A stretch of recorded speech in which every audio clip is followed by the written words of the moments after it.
What if I told you that some of the most powerful herbs for calming inflammation are not hidden in some remote jungle or locked behind an expensive supplement label? They can grow right outside your back door. I'm talking about ancient plants that people trusted long before modern pharmacies existed. Plants that can be grown in pots, raised beds, small backyards, and in some cases, even on a sunny window. And here's the wild part. Most people walk past these herbs, cook with them, or ignore them completely without realizing how much traditional healing wisdom is sitting in plain sight. Stay with me until the end, because the number one herb on this list has been prized for centuries, backed by modern interest today, and it may be one of the smartest plants you can add to your life if you want a calmer, less inflamed body. Hey friends, welcome back to Mina Explains Plants. If you are new here, this channel is all about real, practical plant knowledge you can actually use. We talk about medicinal herbs, natural remedies, simple growing tips, and how to bring more plant-based wellness into everyday life without making it confusing. And today, we are counting down 13 ancient herbs that have been traditionally valued for helping the body deal with inflammation. This is not medical advice, and these herbs are not magic cures. But they do have long histories, practical value, and in many cases, they are easier to grow than people think. So let's start with number 13 and work our way down to the herb that deserves the top spot. And if you love simple plant wisdom like this, subscribe now and stick around because this channel is built for people who want to grow healthier, one plant at a time. Coming in at number 13 is cinnamon. Now, technically, cinnamon is bark, not a soft garden herb, but it absolutely belongs on this list because of how long it has been valued in traditional wellness.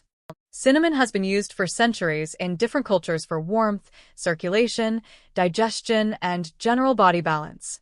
And when people talk about herbs that help support the body when it feels sluggish, swollen, or irritated, cinnamon often enters that conversation. What makes cinnamon so useful is how easy it is to add to daily life. You do not need a complicated herbal routine. You can stir it into oatmeal, tea, yogurt, warm milk, or smoothies. It adds flavor, warmth, and that grounding feeling many old remedies were built around. It may not be the flashiest plant on this list, but sometimes the most lasting remedies are the ones that are easy enough to use every single day. And the next plant is far more common in home gardens than most people realize. At number 12, we have oregano. Most people think of oregano as pizza seasoning, but oregano has a much older story than that. Traditional herbal cultures valued it not just for flavor, but for its strength. It has long been associated with protection, cleansing, and strong plant compounds that people respected deeply. In everyday life, oregano is useful because it fits naturally into meals. That means you are more likely to use it often, which matters. Real wellness habits usually do not come from dramatic routines. They come from small things repeated over time. Oregano works beautifully in soups, sauces, beans, roasted vegetables, and tea blends for people who enjoy stronger herbs. It also grows well in containers, like sun, and does not ask for much once it gets established. That alone makes it worth growing. Because one of the biggest differences between store-bought herbs and homegrown ones is this. When it grows near you, you actually remember to use it. Number 11 is fennel. Fennel has been used for a very long time, especially when it comes to digestion. And that matters more than many people think, because inflammation does not always start with pain in the joints. Sometimes it starts with a stressed-out gut, bloating, heaviness after meals, or a body that never fully feels settled. Fennel has a gentle sweetness that makes it easier to enjoy than many stronger herbs. The seeds are commonly used in tea, and the plant itself can be used fresh in the kitchen. It has that rare quality of being both soothing and approachable. It does not feel like punishment. It feels like help. If you grow fennel, it adds beauty too. It has soft, feathery leaves and a light, graceful look in the garden. And that is one of the great lessons of old plant wisdom. Sometimes the herbs that help the body most are also the ones that make a space feel more alive. At number 10, we have garlic. Garlic is one of the strongest examples of how food and medicine used to live much closer together than they do now. For thousands of years, garlic was valued in homes not only for taste, but for strength, resilience, and support during times of stress and sickness. Today, many people still think of garlic as one of the most useful plants to include in an anti-inflammatory lifestyle. And the beauty of garlic is that you do not need to create a new habit around it. It already belongs in everyday cooking. Roast it, chop it into soups, stir it into vegetables, or blend it into dressings. Garlic is also deeply satisfying to grow. You plant a single clove, wait through the season, and pull up a full bulb. There is something powerful about that. One small beginning turns into abundance. And the next plant on this list teaches a different lesson entirely because at first, it feels more like a weed than a gift. Number 9 is nettle. Nettle surprises people. Fresh nettle stings, and because of that, many people dismiss it before they ever learn what it is. But in traditional herbal practice, nettle has long been respected as a deeply nourishing plant, often used when the body needs rebuilding, mineral support, and gentle help with inflammatory patterns. Once the nettle is dried or cooked, the sting is gone. What remains is one of the most valued wild herbs in many traditions. People often use it in tea, soup, or dried herbal blends. It has a rich, earthy feel that speaks more to nourishment than to trend. Nettle is also a reminder that nature does not always package useful things in a friendly way. Some plants ask you to learn before they help you. And that may be part of their wisdom. Because the more attention you give them, the more they give back. Now the next herb is softer, brighter, and much easier to love on sight. At number 8, we have calendula. Calendula is one of those herbs that makes people smile before they even know what it does. Its orange and yellow flowers are bright, cheerful, and easy to grow. But beneath that beauty is a long traditional history of soothing support, especially when it comes to irritated skin and gentle inflammation care. Calendula has been used in oils, salves, teas, and herbal preparations for generations. It is one of those plants that helps prove healing herbs do not have to be rare or complicated. Sometimes they are bright flowers growing quietly near the porch. It is also a wonderful herb for people just starting out because it grows easily and gives you visible rewards. Every bloom feels useful. Every flower feels like something you can turn into care. And the next plant on this list is probably already familiar to your nose, even if you have never thought of it as a serious wellness herb. Number 7 is peppermint. Peppermint is one of the most common herbs people know, and one of the most underestimated.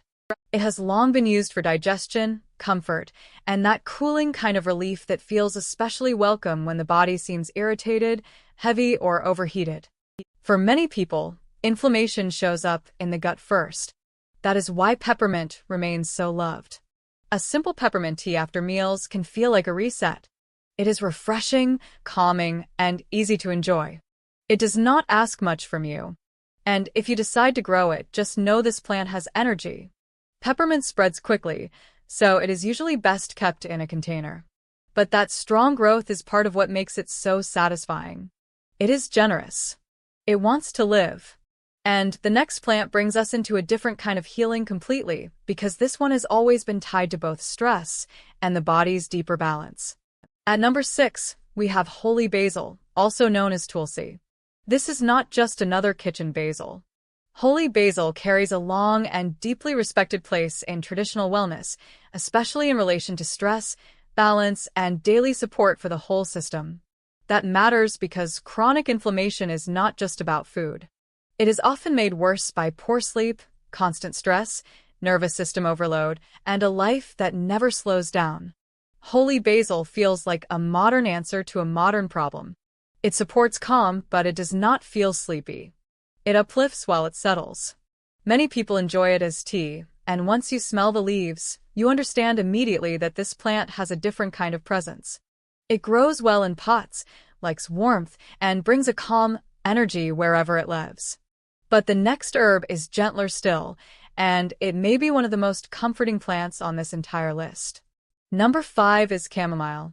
Chamomile has been trusted for generations, often in the quiet moments when the body feels tired, the mind feels restless, and inflammation seems tied to stress, poor sleep, or general overload. Not every anti-inflammatory herb works by being strong and sharp.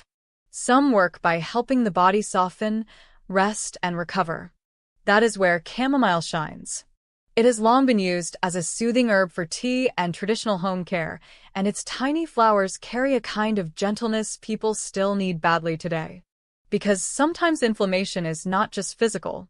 Sometimes the body has been in defense mode for too long. Chamomile is easy to grow, beautiful in the garden, and one of the best examples of soft healing. It reminds us that support does not always need to be intense to be effective. And now we move into the top 4, where the herbs become even more familiar and even more powerful. At number 4, we have thyme. Thyme is one of those humble herbs that people often overlook because it looks small and ordinary. But thyme has a very long history in traditional herbal use, especially when people wanted support for congestion, irritation, and everyday wellness. It has a clean, strong scent and a steady kind of usefulness. It works in broths, roasts, teas, and steam blends, and it brings that old-fashioned feeling of practical home care. It is the kind of herb that makes you feel like your kitchen is doing more than feeding you. Thyme is also wonderfully easy to grow if it gets sunlight and you do not drown it with water.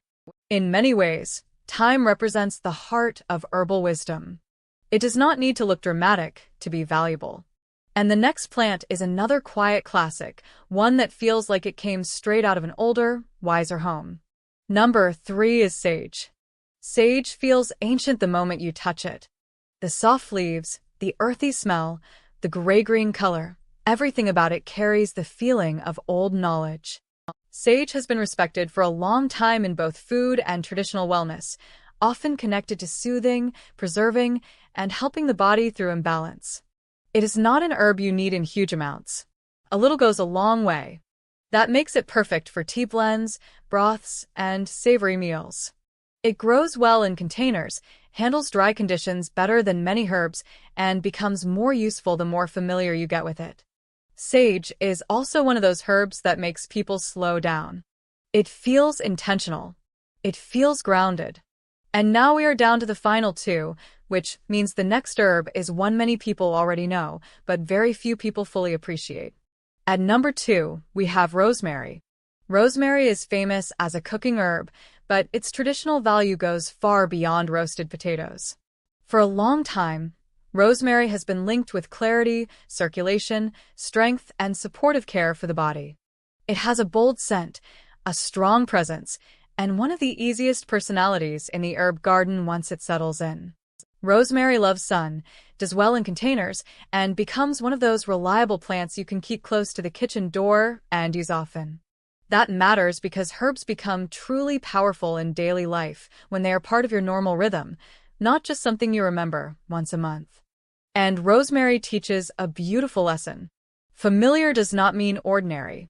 Sometimes the herbs people most underestimate are the ones that deserve the most respect. And now we arrive at number 1. And at number 1, the top herb on this list is turmeric. Turmeric has earned this spot because few plants have built such a strong reputation across both ancient tradition and modern wellness conversation when it comes to inflammation. For centuries, turmeric has been valued in traditional systems for pain, swelling, and overall inflammatory stress in the body. Its deep golden color almost feels like a signal that this plant carries something important. What makes turmeric special is that it can fit into daily life in simple ways. It can go into soups, teas, rice, warm milk, broths, and blended drinks. It does not need to be complicated. And if you live in the right climate or use containers with patience, you can even grow your own. Turmeric is the kind of herb that connects old wisdom with modern needs better than almost any other plant. It reminds people that some of the strongest support does not begin in a lab. Sometimes it begins in the soil. And maybe that is the bigger truth behind this whole video. These herbs matter not just because they are ancient, but because they bring people back into the process of healing. They remind us that health is not only something we buy. Sometimes it is something we grow, something we harvest, something we learn, something we bring back into daily life with our own hands. You do not need to grow all 13 at once. Start with 1. Start with the one that fits your life right now. 1 pot of peppermint. 1 rosemary plant by the door. 1 tray of turmeric. 1 patch of chamomile. Small beginnings still count. If you enjoyed this video, subscribe to Mina Explains Plants for more simple, practical plant wisdom. And in the comments, tell me which herb from this list you would actually grow first. Because the best healing plant is not always the rarest one. It is the one you will truly use.